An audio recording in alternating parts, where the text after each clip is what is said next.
ভাই এক পোয়া বেগুন দেন। তাকে রয়েছেন কেন? 2 ঘন্টা পরে আসেন। কেন 2 ঘন্টা পরে আসুন কেন? এখন দেন। ভাই আমার বেগুনটা এখনো টাটকা রয়েছে, আপনার এটা দামে পোষাইবো না। আর আপনি এত সকালে বাজার আইছেন কিসের জন্য? হ্যাঁ, আপনি তো আসবেন দোকান বন্ধ হওয়ার কিছু সময় আগে, তখন যা পাবেন পচা ওইটা কম দামে নিয়ে চলে যাবেন। এই তরতাজা বেগুন আমি কমে বেচতে পারবো না। আরে ভাই আজকে আমার তরতাজা জিনিসই লাগবে, আর আজকে একটা স্পেশাল দিন, বিশাল আয়োজন আছে। দেন আর 4-5টা কাঁচামরিচ দিতে হইব।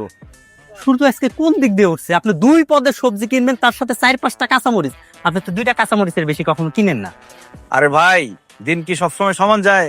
আজকে একটা স্পেশাল দিন, আমার মা আসতেছে গ্রাম থেকে, বাড়িতে বিরাট আয়োজন হবে, প্রচুর খাওয়া দাওয়া হবে। আজকে 2 হাতে বাজার করবো।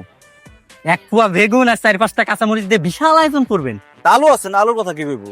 ওরে বাপরে বাপ, আলুর কথা তো ভুলেই গেছিলাম। কয়টা আলু, 1 পোয়া বেগুন আর 4-5টা কাঁচামরিচ দিয়ে বিশাল আয়োজন।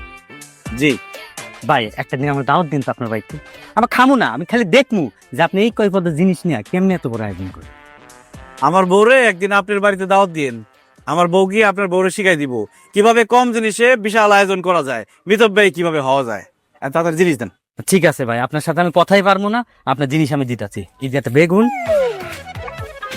এই যে আলু, আলু আর 1 2 3 4 5, এই যে কাঁচামরিচ না।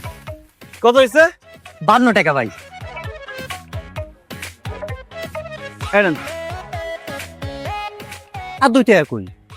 আর ভাই এতগুলা জিনিস নিচ্ছি, 2 টাকা কম রাখেন। আরে ভাই আপনি যেই মাল নিছেন সব বেচা তো আমি 2 টাকা লাভ হয় না, আপনি 2 টাকায় কম দিতেছেন।